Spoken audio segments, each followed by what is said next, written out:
Sir இப்போ ஒரு சென்சேஷனலான ஒரு விஷயம்னு பார்த்தீங்கன்னா பிளேபேக் சிங்கர் கர்நாடிக் சிங்கர் நம்மளுடைய ஸ்வாகத்தா அவங்க ஒரு இன்டர்வியூ கொடுத்துருக்காங்க. அவங்களுக்கு ஒரு ஃபேமஸான ஒரு மியூசிக் டைரக்டர் செக்ஷுவல் ஹராஸ்மெண்ட் கொடுத்துருக்காங்க 7 வருஷத்துக்கு முன்னாடின்னு இப்போ இன்டர்வியூ கொடுத்துருக்காங்க. இதை நீங்கள் எப்படி பார்க்குறீங்க? முதல்ல இந்த மாதிரி விஷயங்கள் வெளியே வந்தால் யாருக்கு அசிங்கம்? ஆண்களுக்கு அசிங்கமே இல்லை, அவன் தொடச்சி போட்டு போயிட்டே இருப்பான். பெண்களுக்கு தான் அசிங்கம். மெயினாக அவங்க பாடினது பிளேபேக் சிங்கராக பாடினது ஸ்பேட் ராஜா இதயராணி நோட்டால பாடியிருக்காங்க. ஆனால் இந்த மெயின் அந்த இருக்கிற மியூசிக் டைரக்டர் நோட் பண்ணாலே எந்த மியூசிக் டைரக்டர் அவங்களுக்கு வந்து டார்ச்சர் கொடுத்தாங்கன்னு தெரிஞ்சிடும் இல்லையா? ஏங்க நான் ஓப்பனாக சொல்கிறேங்க, ரெண்டு எழுத்து இனிஷியல் வச்சிருக்கவர், 2 எழுத்து பேர் உள்ள மியூசிக் டைரக்டர் அவர் தான். ஃபுல்லாக சொல்லிட்டீங்க, பேரையே சொல்லிட்டீங்கன்னா உடல் அங்கங்களை வெளிப்படுத்துகிற அளவுக்கு ட்ரெஸ் போடுறவங்க நடிகைகள் அப்படின்னு ஒரு பேர். தமிழ்நாட்டில் வாழ்கிறவன் யாரும் தன்னுடைய வீட்டில் இருந்து சினிமாவுக்கு நடிக்க அனுப்ப மாட்டேங்கிறான். சினிமாக்காரங்களும் வீடு கொடுக்க மாட்டேங்கிறான். சாய் பல்லவி, ஆமாம், அது மலைஜாதி பெண்ணுங்க. அது ஒருதே தமிழ் கிடையாது, படுகா. ஆமாம், அது படுகாங்கிறவங்க நாங்கள் தமிழ் ஒத்துக்கிறது இல்லை, அவங்க மலைஜாதி பெண்கள். படுகா பையன், நானும் ஒரு படுகா பையன் தான். உங்களை இன்டர்வியூ பண்ணுறது நான் படுகாவில் பேசல, தமிழில் பேசுகிறேன். தமிழ்நாட்டில் தான் இருக்குது, எனக்கு மதர் டங்கும் தமிழ் தான், நான் எழுதுறதும் தமிழ் தான், என்னுடைய மதர் டங் தமிழ். அதனால் நான் மலைவாசிங்கிறதுனால தமிழ்நாட்டில் சேராமல் இல்லை. நேற்று நான் ஓட்டு போட்டதும் தமிழ்நாட்டுக்காக தான் ஓட்டு போட்டிருக்கேன். சேருமா சார்? இப்போ நானும் ஒரு படுகா தான். சரி, ஒரு பெண்ணுக்கு நடந்த அந்த செக்ஷுவல் ஹராஸ்மெண்ட்டுக்கு அவங்க போய் செக்ஷுவல் ஹராஸ்மெண்ட்டு இது நிறைய சங்கங்கள் இந்த பிரச்சனை வரத்தான் செய்யுது. கொஞ்சம் மனிதாபிமானத்தோட யோசிச்சுக்கிறேன். ஏங்க மனிதாபிமானத்தோட யோசிக்கிறதுக்கு நான் மனுஷன்தான், சினிமா அப்படி இல்லைன்னு சொல்கிறேன். ஓகே சரி சார், ஸ்வாகத்தாக்கு எப்படி ஒரு சொல்யூஷன் கிடைக்கலாம்? கிடைக்காது.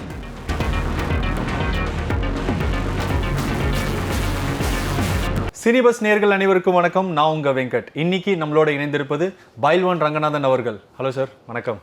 என்னை வாழ வைத்துக் கொண்டிருக்கும் யூடியூப் சேனல் நேயர்களுக்கு நன்றியும் வணக்கமும்.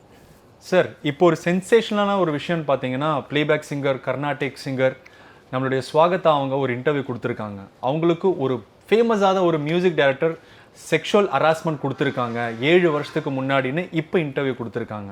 இதை நீங்கள் எப்படி பார்க்குறீங்க? அந்த பொண்ணு அவங்களா இன்டர்வியூ கொடுத்துருக்க மாட்டாங்க. இங்கேருந்து போன பெண் ஆங்கர் வந்து அவங்கள வற்புறுத்தி கொடுக்க வச்சுருக்காங்க. ரெண்டாவது, அது அவ்வளோ தூரம் சொல்லியிருக்கு, அது கடைசி வரைக்கும் பேர் சொல்லவே இல்லை. நாமளாக யோசிக்க வேண்டியிருக்கு. அந்த ஆங்கரும் ஆமாம் நீங்கள் சொல்கிற எங்களுக்கு தெரிஞ்சு போச்சுன்னு அதுவும் சொல்லலை. கடைசி வரைக்கும் எந்த மியூசிக் டைரக்டர்னு சொல்லலை. பட் இருந்தாலும் அந்த பெண்ணுக்கு ஒரு பயம் இருந்திருக்கும்ல, யாராவது ஒருத்தர் மூலியமாக இந்த பிரச்சனை வெளியில் வந்தாலே அது போதும் இல்லையா? அது ஆங்கராக இருக்கட்டும், இல்லை அவங்க ஃபேமிலியில் இருக்கட்டும், அவங்க ஃப்ரெண்ட்ஸாக இருக்கட்டும், ஏதோ ஒரு மூலியமாக ஒரு விஷயம் வெளியில் வந்தால் சரிதானே? முதல்ல இந்த மாதிரி விஷயங்கள் வெளியே வந்தால் யாருக்கு அசிங்கம்? ஆண்களுக்கு அசிங்கமே இல்லை, அவன் தொடச்சி போட்டு போயிட்டே இருப்பான். பெண்களுக்கு தான் அசிங்கம்.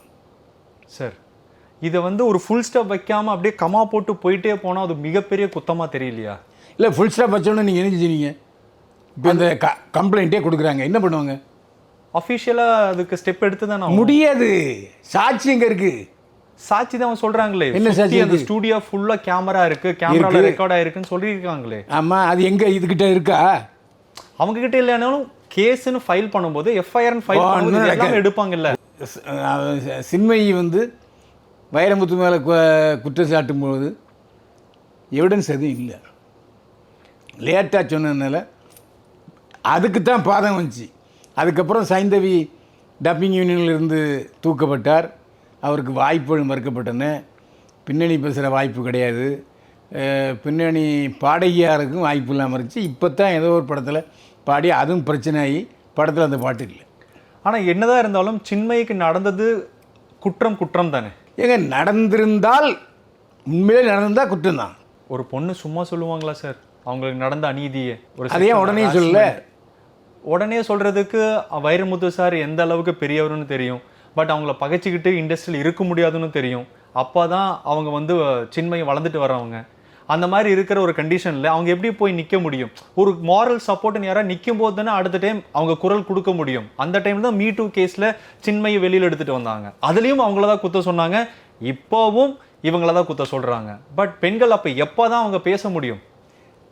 இந்த விஷயத்தில் பெண்களுக்கு தான் அவமானம் ஏற்படும். நான் வந்து அனுபவித்தேன், 50 வருஷமாக சினிமா ஃபீல்டில் இருக்கிறேங்கிற காரணத்தினால சொல்கிறேன். எந்த ஒரு பாதிப்பும் பெண்களுக்கு தான் இருக்குமே தவிர ஆண்களுக்கு இருக்காது. ஓகே சார், ஸ்வாகதா சொல்லியிருக்காங்க 7 வருஷத்துக்கு முன்னாடி இது நடந்ததுன்னு. பட் இப்போ தான் ஒரு மாரல் சப்போர்ட் மூலிமா அந்த வாய்ஸ் அவுட் பண்ணியிருக்காங்க. அவங்களுக்கு நடந்த செக்ஷுவல் ஹராஸ்மெண்ட்டை, அந்த அநீதியை வெளியில் தெரிஞ்சிட்டணும் அப்படின்னு. அவங்களுக்கு நடந்த அந்த அராஜகத்தை கண்டிப்பாக வெளியில் மக்கள் தெரியணுங்கிறதுக்கு வேண்டி எடுத்துகிட்டு வந்திருக்காங்க.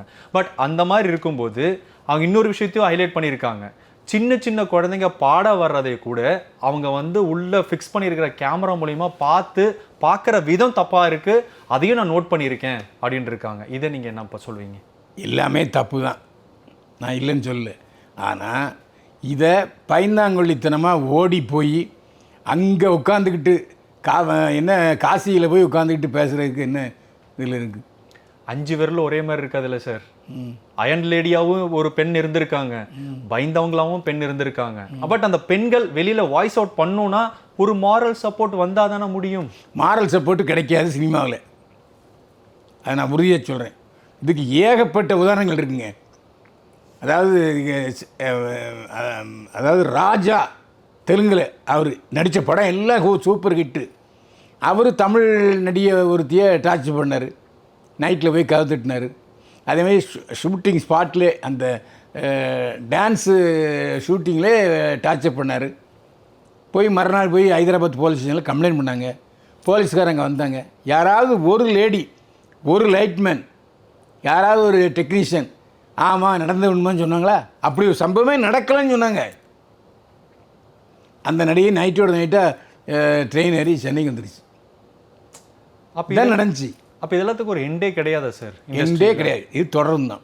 ஓகே, அப்போ எல்லா ஆக்ட்ரஸுக்கும் எல்லா டெக்னீஷியன்ஸுக்கும் அந்த பிரச்சனை இருக்குன்னு ஓப்பனாக தெரிஞ்சுக்கலாம். கண்டிப்பாக. அப்படி இல்லைன்னா ஒரு நடிகை வந்து 3 படத்தில் நடிப்பாங்க, போதுண்டா சாமின்னு சொல்லி விட்டுட்டு ஓடிக்கு போயிடுவாங்க. இது தப்பாக தெரியலையா சார்? எது தப்பு?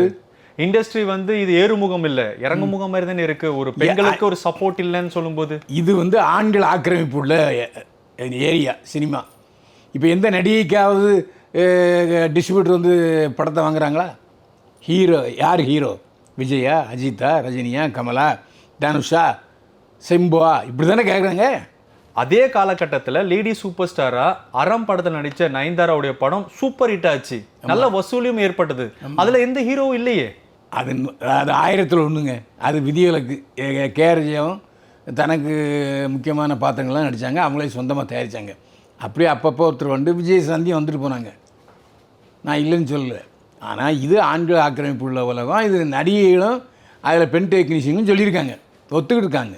சரிங்க சார், இப்போ ஸ்வாகதா விஷயத்துக்கே வரலாம். ஆனால் ஸ்வாகதா கிட்ட அந்த music director, particular music director sexual harassment கொடுத்த மியூசிக் டைரக்டர் ஏகப்பட்ட பல லட்சம் காசையும் வாங்கியிருக்காங்க, காசை வாங்கி ஏமாத்திருக்காங்கன்னு ஸ்வாகதா சொல்லியிருக்காங்க. அது மட்டும் இல்லாமல் சேலரியும் கொடுக்காம வேலையை வாங்கியிருக்காங்கன்னு சொல்லியிருக்காங்க. அது எல்லாத்தையும் தாண்டி இந்த செக்ஷுவல் ஹராஸ்மெண்ட்டும் நடந்திருக்கு. பட் இது எல்லாத்துக்குமே அவங்க அஃபீஷியலாக மூவ் பண்ணால் அவங்களுக்கு ஒரு சொல்யூஷன் கிடைக்குமா? கிடைக்கவே கிடைக்கிது. ஒருவேளை அவங்க யூனியன் மூலமாக போனாங்கன்னா செட்டில்மெண்ட் கிடைக்கும். அதுக்கப்புறம் சினிமா மறந்துட வேண்டியதான். எந்த ஒரு மியூசிக் டைரக்டரும் கூப்பிட மாட்டாங்க, எந்த ஒரு டைரக்டரும் அந்த பின்னணி பாடையை சிபாரிசு பண்ண மாட்டாங்க. அந்த சம்பவத்துக்கு அப்புறம் இண்டஸ்ட்ரியே வேணாம், அந்த ஃபேமே வேணான்னு தான் ரிஷிகேஷுக்கு போய் உட்காந்துட்டாங்க. அது நல்ல முடிவு. ஃபேமுக்காக பண்ணல, இதுல இருந்து தெரிஞ்சுக்கணும், நம்ம அவங்க ஃபேமுக்காக பண்ணவே கிடையாது. நான் ஃபேமுக்காக பண்ணதா சொல்லவே இல்லையே, நான் சொல்லவே இல்லையே. சான்ஸுக்காக பண்ணவே கிடையாது, நான் அப்படி சொல்லவே இல்லையே. இப்போ நீங்கள் முன்னாடி சொன்னீங்க அடுத்தது யாருமே சான்ஸ் கொடுக்க மாட்டாங்கன்னு சொன்னீங்க. ஏங்க அவங்க ஓடிட்டாங்க, அவங்க வந்து சினிமா வேண்டான்னு போயிட்டாங்க. இப்போ பேசுகிறது வந்து அப்படி சொன்னால் அவங்களுக்கு வாய்ப்பு கிடைக்காதுங்கிறத தான் நான் சொல்லிட்டு இருக்கேன். அப்போ பெண்கள் எப்போ தான் சார் அவங்களுக்கு நடக்கிற பிரச்சனையை வெளியில் எடுத்துகிட்டு வந்து சொல்ல முடியும்? அது சொல்கிறதுக்கான வாய்ப்பே இல்லை. அதனால தான் சொல்கிறேன், ஆரம்பத்தில் பெண்கள் நடிக்க வரல. தமிழ் பெண்கள் யாரும் 100க்கு 1-2 பேர், விஜயகுமாரி, எம்என் ராஜம், அப்படிப்பட்டவங்க தான் இருப்பாங்களே தவிர மற்ற எல்லோரும் தெலுங்கு, மலையாளம், கன்னடத்தில் இருந்து இல்லை இந்தியிலேருந்து வந்தவங்கள தான் இருப்பாங்க. ஏன்னா தமிழ் பெண்களுக்கு தெரியும் இந்த ஃபீல்டு இப்படித்தான் அப்படின்ட்டு. அதனால் அவங்க வர்றதே இல்லை. அது மட்டும் இல்லை, ஆரம்பத்திலேயே பார்த்திங்கன்னா தெருக்கூத்தில் பெண்கள் நடிக்கவே இல்லையே, ஆண்கள் தான் பெண் வேஷம் போட்டு நடித்தாங்க. அதுலேருந்தே தெரிஞ்சுக்கணும் என்ன விஷயம் உள்ளே இருக்குங்க. சினிமாக்காரனுக்கு வீட்டுக்கு வாடகை கொடுக்க மாட்டேங்கிறாங்க, வீடு வாடகை கொடுக்குறாங்களா? ஏன் சினிமா பெருசாக பேசுவாங்க, ஓட்டு போடுவாங்க, சிஎம் வேட்பாளராக நடிகர்கள்லேருந்து தேர்ந்தெடுப்பாங்க, சிஎம்ஐ சினிமா பார்த்து தேர்ந்தெடுப்பாங்க, அதெல்லாம் பண்ணுவான். ஆனால் வீடு வாடகை கொடுக்க மாட்டான். ஓகே சார், இந்த ஸ்வாகத்தா விஷயத்துக்கு மறுபடியும் வருவோம். என்னன்னா மெயினாக அவங்க பாடினது பிளேபேக் சிங்கராக பாடினது ஸ்பேட் ராஜா இதயராணி நோட்டால பாடியிருக்காங்க. அப்புறம் காற்றின் மொழியில பாடியிருக்காங்க. ரொம்ப பேர் கொடுத்து விக்ரமே தான். ஆனால் இந்த மெயின் அந்த இருக்கிற மியூசிக் டைரக்டர் நோட் பண்ணாலே எந்த மியூசிக் டைரக்டர் அவங்களுக்கு வந்து டார்ச்சர் கொடுத்தாங்கன்னு தெரிஞ்சிடும் இல்லையா? ஏங்க நான் ஓப்பனாக சொல்கிறேங்க, 2 எழுத்து இனிஷியல் வச்சுருக்கவர், 2 எழுத்து பேர் உள்ள மியூசிக் டைரக்டர் அவர் தான். என்ன ஃபுல்லாக சொல்லிட்டீங்க, பேரையே சொல்லிட்டீங்கன்னா எதுக்கு அந்த பொண்ணே சொல்லுங்கம்மா, நான் சொல்லணும்? நான் கரெக்டாக சொல்லிட்டு நேர்களுக்கு தெரியும். 2 எழுத்து இனிஷியல் அவருக்கு, 2 எழுத்து பேர். நீங்களே தெரிஞ்சுங்க, 2 நிமிஷம் அவங்க தெரிஞ்சிடுவாங்க. ஆனால் இந்த சம்பவம் செக்ஷுவல் ஹராஸ்மெண்ட் அவங்களுக்கு பண்ணதுக்கப்புறம் ஃபஸ்ட்டு பிளாக்மெயில் பண்ணியிருக்காங்க. அதுக்கப்புறம் இவங்க அவங்க ஃப்ரெண்ட்ஸ் சர்க்கிள் ஃபேமிலிக்கெல்லாம் சொல்கிறத தெரிஞ்ச உடனே வீட்டுக்கே போய் காலையும் விழுந்திருக்காரு. ஆமாம். ஆனால் இன்னொரு விஷயத்தையும் சொல்லியிருக்காரு, இது ப்ரேயர்ஸ் மூலியமாக கடவுள் என்னை பண்ண வச்சாரு, கடவுள் மூலியமாக இது நடந்த விஷயம், நமக்குள்ளே நடந்த விஷயம் கடவுள் எனக்கு வந்து சொன்னது அப்படின்னு வேற சொல்லியிருக்காங்க. ஏங்க சாமியார்களே பலர் என்ன சொல்கிறான், அதாவது இப்போ யாரோ இப்போ பொம்பளைங்க வந்தாங்கன்னா நான் தான் சாமியார், நீ என்கிட்ட படுத்தா கிருஷ்ணன்கிட்ட படுத்த மாதிரி இருக்குன்னு சொல்லியிருக்காங்களா இல்லையா? அதேமாரி தான் இது ஒரு உருட்டு புருடா. இது வந்து கன்வின்சிங் தான். அதில் என்ன செய்ய முடியும்? உலகம் எதை நோக்கி போயிட்டு இருக்குன்னு தெரில. உலகம் கரெக்டாக தான், சினிமா உலகம் கரெக்டாக தான் போயிட்டுருக்கு. ஏன்னா நீங்கள் சினிமா நடிகர்கள் வந்து எப்படி பப்ளிக் பெர்ஃபார்மன்ஸ் கொடுக்குறாங்க பார்த்தீங்களா இல்லையா? எப்படி கொடுக்குறாங்க? நம்ம வீட்டு பெண்ணுங்க அப்படி ட்ரெஸ் போடுவாங்களா, இல்லை பப்ளிக்கில் அப்படி வருவாங்களா? ட்ரெஸ்ஸிங் சென்ஸை நம்ம குறை சொல்கிறது இன்னுமாயா இருக்குது. யார் இல்லைன்னு சொன்னா? அதாவது தன்னுடைய ஒய்ஃபை ஒரு மாதிரி பார்க்குறவன் நடிகை வேறு மாதிரி பார்க்குறான். இப்போ சாரி கட்டிக்கிட்டு போனால் தான் நல்ல பொண்ணுங்க, இப்போ உடல் கெட்ட பொண்ணுங்களா? ஏங்க உடல் அங்கங்களை வெளிப்படுத்துகிற அளவுக்கு ட்ரெஸ் போடுறவங்க நடிகைகள் அப்படின்னு ஒரு பேர் இருக்குது. எப்படி டான்ஸ்லாம் ஆடுறாங்க?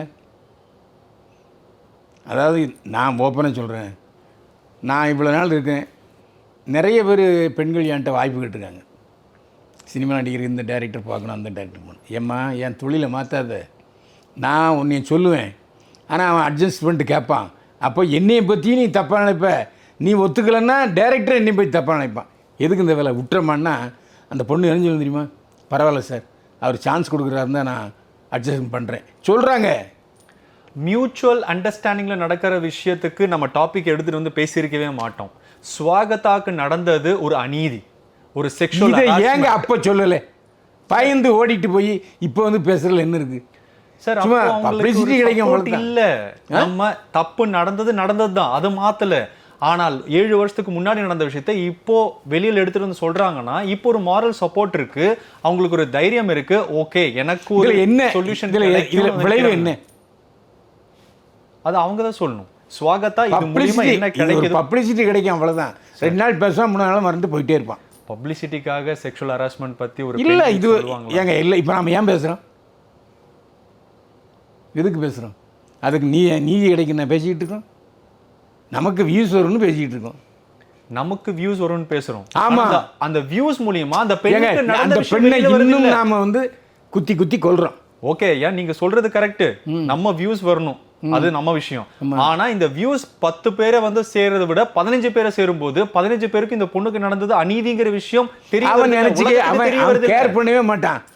அப்படியா அப்படின்னு தான் போவான். ஏன்னா மற்றவர்களுடைய வலியை தன்னுடைய வலியாக இங்கே ஏற்றுக்கிறதுக்கு ஆள் தயாராக இல்லை.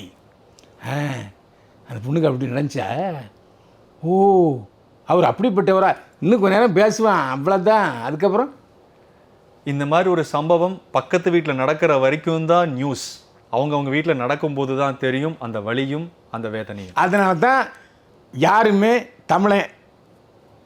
தமிழ்நாட்டில் தமிழனாக வாழ்கிறவன் யாரும் தன்னுடைய வீட்டில் இருந்து சினிமாவுக்கு நடிக்க அனுப்ப மாட்டேங்கிறான். சினிமாக்காரங்களும் வீடு கொடுக்க மாட்டேங்கிறான். சாய் பல்லவி யாரு? சாய் பல்லவி தமிழ் தானே, தமிழில் இருக்கிறவங்களுக்கு நடிக்க வரமாட்டாங்கிறதுக்கு அப்படி ஒரு பேச்சு தப்பு தான் ஐயா. இல்லை சாய் பல்லவி வந்து ஆரம்பத்தில் டான்ஸராக இருந்து தான் உள்ளே வந்திருக்காங்க. இப்போது அவங்க பல கேரக்டரை வேண்டான்னு சொல்லிட்டாங்க. சாய் பல்லவியை மிகச்சிறந்த கேரக்டருக்கு தான் போடணும்னு ஷூட் பண்ணுறாங்களே தவிர அதுக்காக நான் எல்லாரையும் சொல்லலை. இல்ல நீங்க வந்து தமிழ் பெண்கள் வரமாட்டாங்கன்னு சொன்னீங்களே. ஆமாம், அது மலைஜாதி பெண்ணுங்க. அது ஒரு தமிழ் கிடையாது, படுகா. ஆமாம், அது படுகாங்கிறவங்க நாங்கள் தமிழ் ஒத்துக்கிறது இல்லை. அவங்க மலைஜாதி பெண்கள். தமிழ்நாடு இருக்கட்டும், சோவாட். படுகா பையன், நானும் ஒரு படுகா பையன் தான். உங்களை இன்டர்வியூ பண்றது நான் படுகால பேசல, தமிழ்ல பேசுறேன். தமிழ்நாட்டில் தான் இருக்கு. எனக்கு மதர் டங்கும் தமிழ் தான், நான் எழுதுறதும் தமிழ் தான். என்னுடைய மதர் டங் தமிழ். அதனால நான் மலைவாசிங்கிறதுனால தமிழ்நாட்டில் சேராமல் இல்லை. நேற்று நான் ஓட்டு போட்டதும் தமிழ்நாட்டுக்காக தான் ஓட்டு போட்டிருக்கேன். சேருமா சார்? இப்போ நானும் ஒரு படுகா தான். அதுக்கு என்ன செய்யணுங்கிறீங்க? இல்லை, நீங்கள் சொன்னதுக்கு சொல்கிறேன். மலையில் இருக்கிறவங்க தமிழில் நான் ஒத்துக்க மாட்டேன்னு சொல்கிறீங்களே, இந்த ஸ்டேட்மெண்ட் அவங்களே சொல்கிறாங்க. நான் மலைவாசி தான், மலைவாசி இனத்தை சேர்ந்த பெண்ணு தான் அப்படின்னு சாய்பாபி சொன்னதான் சொல்கிறேன். நீங்கள் தமிழ்நாடு இல்லைன்னு சொல்லக்கூடாது, அது தப்பான ஸ்டேட்மெண்ட். ஓகே சார், ஸ்வாகத்தா விஷயத்துக்கு வருவோம். ஆனால் ஸ்வாகத் இன்னொரு விஷயத்த ஹைலைட் பண்ணியிருக்காங்க, எப்ஸ்டீன் ஃபைலுன்னு. எதுக்கு சொல்லியிருக்காங்கன்னா, இது ஃபாரினில் நடந்த ஒரு விஷயம். பட் அதை விட கொடூரமாக இந்த மியூசிக் டைரக்டர் சின்ன சின்ன குழந்தைங்களை பார்க்குற விதமே தப்பாக இருக்குன்னு ஹைலைட் பண்ணியிருக்காங்க. இதுக்கு நீங்கள் என்ன சொல்கிறீங்க? ஏங்க, இதுக்கு அவன் அந்த மியூசிக் டைரக்டர் வருத்தப்படணும், அவ்வளோதான். அவர் செய்யாமல் இருக்கணும். அது மனைவியும் சேர்ந்து ஒத்துழைக்காங்கன்னு ஸ்வாகதாவே சொல்லியிருக்கு. அது எங்கே போய் முட்டிக்கிறது? அவங்க மனைவியும் இதுக்கு சப்போர்ட் பண்ணிட்டு இருக்காங்க அப்படின்னு சொல்லிக்கிட்டு இருக்காங்க. பட் அப்போது இந்த மியூசிக் டைரக்டரும் அவங்க ஒய்ஃபும் சேர்ந்து தான் இது எல்லாத்தையும் நடத்திக்கிட்டு இருக்காங்க. நீ நினைக்கிறீங்களா? அப்படி தான் ஸ்வாகதா சொல்லுது. நான் எங்கே நினைக்கிறேன்? எனக்கும் அந்த மியூசிக் டைரக்டர் என்ன சம்பந்தம்? நான் இதை பார்க்கவே இல்லை. ஸ்வாகதா சொன்ன அடிப்படையில் அவங்க 2 பேரும் சேர்ந்து செஞ்சுருக்காங்கன்னு சொல்லியிருக்காங்க. ஓகே சார், இன்னொரு முக்கியமான விஷயம் ஸ்வாகதா சொல்லியிருக்காங்க, 7 வருஷம் ஆயிடுச்சு, நான் ரிஷிகேஷுக்கு வந்து செட்டில் ஆகிட்டேன். என்னை போல் ஏகப்பட்ட பேர் கஷ்டப்பட்டிருக்காங்க, அவங்களோட அப்லிஃப்ட்மெண்ட்டுக்காக கிளாத்திங்ஸ் எல்லாம் ஸ்டார்ட் பண்ணியிருக்கேன்னு சொல்லிக்கிட்டு இருக்காங்க. அது ஒரு வேற ஒரு கதையாக இருக்கட்டும். பட் இன்னொரு பெண்ணும் அவங்களுக்கு மெசேஜ் பண்ணியிருக்காங்க, இன்னொரு பெண்ணும் அவங்களுக்கு காண்டாக்ட் பண்ணியிருக்காங்க. அதே ஸ்வாகதாக்கு நடந்த பிரச்சனை அதே மியூசிக் டைரக்டர் மற்ற 2 பெண்களுக்கும் பண்ணியிருக்காங்க. ஒரு பெண்ணுக்கு அபார்ஷன் கூட நடந்திருக்குன்னு ஹைலைட் பண்ணியிருக்காங்க. இதை நீங்கள் என்ன சொல்கிறீங்க? இல்லை, அதே ஸ்வாகதா தான் அந்த மியூசிக் டைரக்டர் பொட்டை அப்படிங்கிற வார்த்தையும் சொல்லியிருக்காங்க. கவனிச்சிங்களா இல்லையா? ஒரு பொட்டையால் எப்படி? அது கோவத்தில் திட்டுற விஷயமா இருக்கலாம்ல. அது நான் எனக்கு சொன்னதை நான் சொன்னேன், அவ்வளோதான். இல்லை, கோவத்தில் திட்டுறது பல வார்த்தைகள் யூஸ் பண்ணுங்க. நான் என்ன சொல்கிறேன், அந்த கருக்கலைப்பு செய்கிறதுக்கு முன்னாடி, தவறு நடக்கிறதுக்கு முன்னாடி அந்த பொண்ணு ஏன் உஷாராக இல்லை? இந்த கேள்வி பதில் சொல்லுங்கள் சார். நல்லா யோசிச்சு பாருங்கள், ஒரு ஃபேமஸான ஒரு மியூசிக் டைரக்டர் அவங்களோட வேலை பார்க்குற ஒரு பிளேபேக் சிங்கருக்கு இந்த மாதிரி டார்ச்சர் கொடுக்கும்போது அவங்க யாருக்கிட்ட போய் முறையிடுவாங்க? யார்கிட்டையும் முறையிட முடியாது, சினிமா விட்டு போயிட வேண்டியதான். இவர் மட்டும் இல்லைங்க, உங்களுக்கு தெரியாது. இதுக்கு முன்னாடி ஞானின்னு சொல்லப்படுற இசையமைப்பாளர் கூட ஒரு வீணை வாசிக்கிற பெண்ணை டார்ச்சர் பண்ணார். அந்த பொண்ணு கப்பலுக்கு போய் கப்பல் கேப்டன் கல்யாணம் பண்ணி அங்கேயே செட்டில் ஆகிடுச்சு. அதுக்கப்புறம் இங்கே வந்து ஜெயலலிதா பீரியடில் அவங்க வந்து இயலிசை நடமன்ற தலைவராக போட்டுச்சு ஜெயலலிதா, முதல்வர் ஜெயலலிதா. இதுவும் எனக்கு தெரியும். அதே மாதிரி இசையமைப்பாளர் சங்கர் கணேசன் இதே மாதிரி மாட்டி அவன் இப்போ டிரான்சிஸ்டரில் வெடிகுண்டு வச்சு அனுப்பிட்டான். இதெல்லாம் நடந்திருக்கு. அப்போ இந்த செக்ஷுவல் ஹராஸ்மெண்ட் இண்டஸ்ட்ரியில் இருக்குங்கிறது ஓப்பனாக சொல்கிறீங்க. ஆமாம், இதுக்கு ஒரு எண்டே இல்லையா? கிடையாது. பெண்களாக பார்த்து இந்த சினிமா இண்டஸ்ட்ரியை பற்றி தெரிஞ்சுக்கிட்டு வேண்டான்னு ஒதுக்கிட்டாங்கன்னா ஓகே. இது யார் நினச்சா சரி பண்ண முடியும் நீங்கள் நினைக்கிறீங்க? யார் நினச்சாலும் சரி பண்ண முடியாது. சம்மந்தப்பட்ட திருடனாக பார்த்து திருட்டக்கூடாதுன்னு முடிவு பண்ண தான் முடியும். திருடனாக பார்த்து திருந்தாவிட்டால் திருட்டை ஒழிக்க முடியாதுங்கிறீங்க. பட் இதை சரி பண்ணுறதுக்கு யாராலையும் வாய்ப்பே இல்லை. அதான் சொல்லிட்டு, அது வந்து பெண்களை வந்து அவங்க அப்படித்தான் பார்க்குறாங்க சினிமாவில் உள்ளவங்க அப்படின்னு அந்த பொண்ணு சொல்லுது. ஓகே, ஸ்வாகதாக்கு ஃபைனலாக எப்படி ஒரு சொல்யூஷன் கிடைக்கும் சார்? கிடைக்க வாய்ப்பு இருக்கும்? கிடைக்க வாய்ப்பே கிடையாது. அவங்களுடைய காசையும் ஏமாற்றியாச்சு, அவங்களுக்கு சேலரியும் கொடுக்கல. இதுக்கெல்லாம் சாட்சி வேணுங்களாங்க. இப்போ யூனியன் இருக்குது, யூனியனில் போய் சொல்ல வேண்டியதானே? சொல்லியிருக்கலாமே, எனக்கு தரல வரும்னா யூனியன் வாங்கி கொடுக்குமே. சார், ஒரு பெண்ணுக்கு நடந்த அந்த செக்ஷுவல் ஹராஸ்மெண்ட்டுக்கு அவங்க போய் செக்ஷுவல் ஹராஸ்மெண்ட்டு இது நிறைய சங்கங்கள் இந்த பிரச்சனை வரத்தான் செய்யுது. இது மூலிமா அவங்க பப்ளிசிட்டி தேடுறதுக்கு வேற வழி இருக்கும். அவங்களுடைய செக்ஷுவல் ஹராஸ்மெண்ட்டை ஒரு பப்ளிசிட்டியாக எடுத்துகிட்டு வந்து இப்போ பண்ணுறது அப்படி பண்ணுவாங்கன்னு நினைக்கிறீங்க? கொஞ்சம் மனிதாபிமானத்தோட யோசிச்சுக்கிறேன். மனிதாபிமானத்தோட யோசிக்கிறதுக்கு நான் மனுஷன்தான், சினிமா அப்படி இல்லைன்னு சொல்கிறேன். ஓகே, சரி சார். ஸ்வாகதாக்கு எப்படி ஒரு சொல்யூஷன் கிடைக்கலாம்? கிடைக்கவே கிடைக்காது. எழுதி வச்சிங்க, கிடைக்காது. ஏன்னா சாட்சிகள் கிடையாது, அதுக்கு ப்ரூவ் பண்ணுறதுக்கு நிறைய வேணும். அந்த பொண்ணே சொல்லிச்சு அவர் பெரிய இடத்துல இருக்காருன்னு சொல்லிட்டு. அப்புறம் அது அந்த ஃபுட்டேஜ் எல்லாமே இருக்கும் இல்லையா, கேமரா தானே ஃபிக்ஸ் பண்ணி வச்சிருக்காங்க, அது கேமரா வேற வச்சிருக்காரு. அதை அந்த ஆங்கர் கேட்டிருக்கணும், ஏம்மா இப்போ நீ கொடு, நான் போய் உன் சார்பில் கம்ப்ளைண்ட் கொடுக்குன்னு சொல்லலாம்ல. பேரே சொல்ல மறுக்கிற ஒரு பெண்ணு சுவாதிகா, அது எப்படி சுவாசிகா அது எப்படி கம்ப்ளைண்ட் கொடுக்கும்? அவங்க அதுவும் சொல்லியிருக்காங்க, அதுக்குன்னு ஒரு டைம் இருக்கு, நான் அஃபிஷியலாக மூவ் பண்ணும்போது பேரோட நான் அனௌன்ஸ் பண்ணுவேன், என்னை சுற்றி இருக்கிற சர்க்கிள் எல்லாத்துக்குமே அந்த மியூசிக் டைரக்டர் யாருன்னு தெரியும்னு வேற சொல்லியிருக்காங்க. ஆனால் அது அஃபிஷியல் எஃப்ஐஆர் ஃபைல் பண்ணும்போது தானே அந்த பேரையும் மென்ஷன் பண்ணுவாங்க, அந்த மியூசிக் டைரக்டர் யார் அவங்களுக்கு வந்து நீதி விளைவிச்சது. 7 வருஷம் ஆச்சு, இனிமே போய் அந்த ஸ்டூடியோவில் போய் அதை நோண்டி எடுக்கிறது எங்கே முடியும்? 7 வருஷம் ஆனாலும் அவங்களுடைய வேதனை அதே தானே சார். திரும்ப திரும்ப அதையே சொல்லிக்கிட்டு இருக்காதீங்க, இதுக்கு சொல்யூஷனே கிடையாது. இது வந்து அவங்க ப்ரூவ் பண்ணுறதுக்கும் வாய்ப்பு இல்லை. ஆனால் வாய்ப்பு இருக்குன்னா ஏதாவது ஒரு வழின்னு என்ன வழி சொல்லுவீங்க? சம்பளம் கிடைக்கலன்னா போய் சங்கத்தில் சொல்லலாம், சங்கத்தில் விசாரிப்பாங்க. இது சங்கத்துலேயும் சொல்லலை. அப்புறம் ஓகே, அவங்க கொடுத்த காசாவது திரும்ப வாங்குறதுக்கு வழி? அதைத்தான் சொல்கிறேன், சங்கத்தில் போய் சொன்னாங்கன்னா வாங்கி கொடுப்பாங்க. இந்த பாட்டுக்கு எனக்கு வவுச்சரில் கையெழுத்து இருந்தால் கொடுங்க, நம்ம வாங்கலை, அதை அவர் எடுத்து தின்ட்டாரு அப்படின்னு சொன்னாச்சுன்னா. ரெண்டாவது இப்போல்லாம் எப்படின்னா எனக்கு தெரிஞ்சு ஸ்பாட் பேமெண்ட்டுங்க, வேறு யாருக்கும் கிடையாது. மியூசிக் ட்ரூப்புக்கு மட்டும் ஒர்க்கு முடிஞ்சவொடனே ஸ்பாட் பேமெண்ட்டு வவுச்சரில் கொடுத்துட்றாங்க. எப்படி பேமெண்ட்டு இல்லைன்னு சொல்லுவாங்க? அதில் சிலர் கமிஷன் வாங்குறாங்கலாம் எனக்கு தெரியும், ஆனால் பேமெண்ட்டு அன்னைக்கு ஸ்பாட்டில் கொடுத்துருவாங்க. அப்படித்தான் சினிமா போயிட்டுருக்கு. அது எந்த வகையில் பேமெண்ட்டு எனக்கு தரலைங்கன்னு சொல்கிறாங்கன்னு எனக்கு புரியலை. ஓகே, ஸ்வாகதா வேறு யாரும் கிடையாது, பிக் பாஸ் ஃபேம் மாயாவுடைய அக்கா தான். மாயா தான் எனக்கு காப்பாற்றி விட்டுச்சின்னு சொல்லிச்சு. மாயா அக்கான்னு கூட அது சொல்லலைன்னு நினைக்கிறேன். இல்லை, மாயாவுடைய அக்கா தான் அவங்க ஸ்வாகதா. ஆனால் மாயா இருக்கிறதுனால மட்டும்தான் நான் இந்த அளவுக்கு அதை விட்டு நான் வெளில வர்றதுக்கு தைரியமாக இருந்தேன். இப்போது ரிஷிகேஷில் இருக்கிறதுக்கு காரணமும் அவங்க தான் அப்படின்னு சொல்லியிருக்காங்க. பட் இதுக்கான ஒரு சொல்யூஷன் எங்கே போய் அவங்க தேடலாம்? ஏதோ ஒரு வழி, ஒரு சொல்யூஷன் வேணும்ல சார். ஒரு பிரச்சனை நடந்துருச்சு, அதுக்கு ஒரு சொல்யூஷன் இல்லாமல் பிரச்சனையோடவே அவங்க வாழ்க்கையை நடத்தணும்னா கஷ்டம்தான் இல்லையா? அந்த செக்ஷுவல் ஹராஸ்மெண்ட்டுக்கு நடந்ததுக்கு ஒரு அஃபிஷியலாக மூவ் பண்ணுறாங்கன்னா எப்படி அவங்களுக்கு வந்து சொல்யூஷன் கிடைக்கலாம்? உங்களுடைய ஐடியாவை என்ன சொல்லுவீங்க? எனக்கு ஐடியாவே இல்லை, நோ கமெண்ட்ஸ். ஏன்னா நானும் சினிமாவில் இருக்கேன், நாளை என்னையும் கேட்பான்ல, எந்த ஐடியாவிலேயே நீ சொல்யூஷன் சொல்கிற, நடக்குமா அது? இது இப்போ நான் சொன்ன சொல்யூஷன்லாம் கரெக்டு. ஸ்பாட் பேமெண்ட் கொடுக்குறாங்க, இல்லைன்னா சங்கத்தில் போய் இப்போ ஸ்டண்ட்டு யூனியனில் சம்பளமே ஸ்டண்ட் யூனியன் மூலமாக தான் கொடுக்குறாங்க ஸ்டண்ட்டு வீரர்களுக்கு, தெரியுமா? அங்கே யாரும் எனக்கு சம்பளம் தரலன்னு சொல்ல முடியாது. அதேமாரி தான் ஒவ்வொரு சங்கமும் செயல்பட்டுருக்கு. அதனால் அவங்க எந்த அடிப்படையில் எனக்கு சம்பளம் தரலன்னு சொல்கிறாங்கன்னு எனக்கு புரியலை. ஓகே சார், உங்களுடைய பாயிண்ட் ஆஃப் வியூ வந்து ஸ்வாகதாக நடந்த விஷயத்துக்கு என்னெல்லாம் நடக்கலாம் அப்படின்னு சொல்லிட்டீங்க. ஓகே, ஃபைனலாக நம்ம சினிபஸ் நேயர்களுக்கு என்ன சொல்ல விரும்புகிறீங்க? நம்ம இண்டஸ்ட்ரி, ஃபிலிம் இண்டஸ்ட்ரி பேஸ் பண்ண விஷயம் இது. ஃபிலிம் இண்டஸ்ட்ரியில் இந்த அட்ஜஸ்ட்மெண்ட்டு இங்கெல்லாம் இருக்கத்தான் செய்யுது. அதை தாங்கிக்கக்கூடிய சக்தி இருந்தால் சினிமாவுக்கு வாங்க. சமீபத்தில் கூட ஒரு ப்ரொடியூசர் சங்க தலைவர் சொல்லியிருக்காரு, நாங்கள் பணம் போடுறோம், நீங்கள் பேசாமல் வந்து நடிச்சிட்டு போயிடுவீங்க, அதனால் தயாரிப்பாளர் அட்ஜஸ்ட்மெண்ட்டு கேட்கத்தான் செய்வார், அதுக்கு நீங்கள் ஒத்துக்க தான் செய்யணும்னு சொல்லியிருக்காரு. இதை போலீஸும் கேட்டுட்டு தான் இருக்காங்க, சினிமாவில் உள்ளவங்களும் கேட்டு தான் இருக்காங்க, நானும் கேட்டுட்டு தான் இருக்கேன். புரியுதா? மீண்டும் சந்திப்போம். வாழ்க வளமுடன். நேர்களே, ஸ்வாகதாக்கு கண்டிப்பாக ஒரு சொல்யூஷன் கிடைக்கணும் அப்படின்னு நீங்கள் நினைக்கலாம், நானும் நினைக்கிறேன், எல்லாரும் நினைக்கலாம். பட் சொல்யூஷன் ஒருத்தரால் கொடுக்க முடியும். வெயிட் பண்ணி பார்ப்போம். மீண்டும் ஒரு நல்ல இன்டர்வியூ மீட் பண்ணுறேன். Until then it's me Venkat signing off. Stay tuned with சினிபஸ்.